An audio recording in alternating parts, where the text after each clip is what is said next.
Ang ating ebanghelyo ngayong Biyernes, ika-20 ng Disyembre, ay hango sa ebanghelyo ni San Lucas. Nang ika-6 na buwan ng pagdadalang tao ni Elizabeth, ang anghel na si Gabriel ay isinugo ng Diyos sa Nazaret na isang bayan sa Galilea upang kausapin ang isang dalaga na ang pangalay Maria. Siya ay nakatakda ng ikasal kay Jose, isang lalaking buhat sa angkan ni David. Lumapit ang anghel sa dalaga at binati ito. Magalak ka, ikaw ay lubos na kinalulugdan ng Diyos. Sumasa iyo ang Panginoon. Naguluhan si Maria sa sinabi ng anghel at inisip niyang mabuti kung ano ang kahulugan ng ganoong pagbati. Sinabi sa kanya ng anghel, "Huwag kang matakot, Maria, sapagkat naging kalugod-lugod ka sa Diyos. Makinig ka, ikaw ay maglilihi at manganganak ng isang sanggol na lalaki at siya'y pangangalanan mong Jesus. Siya'y magiging dakila at tatawaging anak ng kataas-taasang Diyos. Ibibigay sa kanya ng Panginoong Diyos ang trono ng kanyang amang si David upang maghari sa angkan ni Jacob magpakailanman.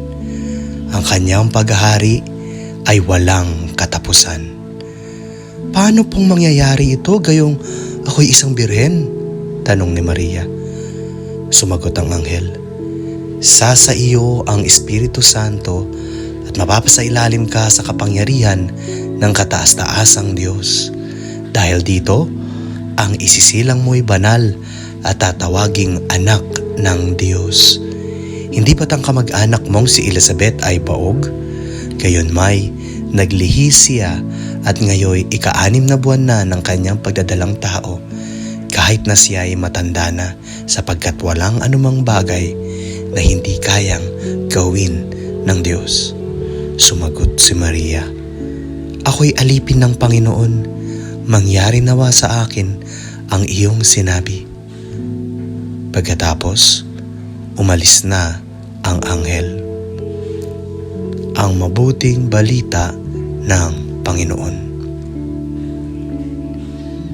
Ang ating faith food reflection ay mula kay Brother Bernie Marco from Family of God Servants. Pananampalataya at pagsunod. Minsan sa ating buhay, tayo ay nahaharap sa matinding hamon, pagsubok o kahirapan na hindi natin maintindihan kung saan nanggagaling. Kagaya ng nakasulat sa Ebanghelyo, kung saan ang batang birhen na si Maria ay nakatanggap ng balita mula sa anghel na si Gabriel patungkol sa kanyang pagbubuntis sa kabila ng wala naman siyang karanasan sa isang lalaki. Sa kapanahunan niya, isa itong malaking kasalanan, lalo pat siya'y nakatalaga ng ikasal kay Jose.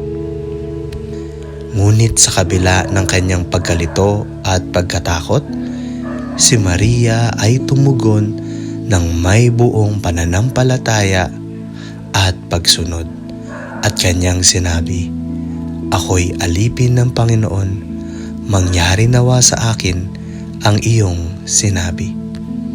Ang tagpong ito ay nagpapaalala sa atin ng kahalagahan ng pag-surrender sa kalooban ng Diyos. Sa gitna ng walang katiyakang mga pagsubok na pwede nating kaharapin, mahalaga ang ganitong tiwala at pagsunod sa Diyos para sa ating pinaghaharian niya.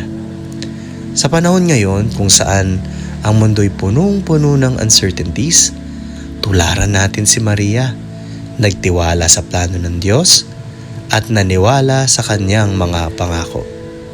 Lagi nating ihanda ang ating oo sa kanyang panawagan dahil alam natin na lagi natin siyang kasama sa bawat hakbang na ating tatahakin.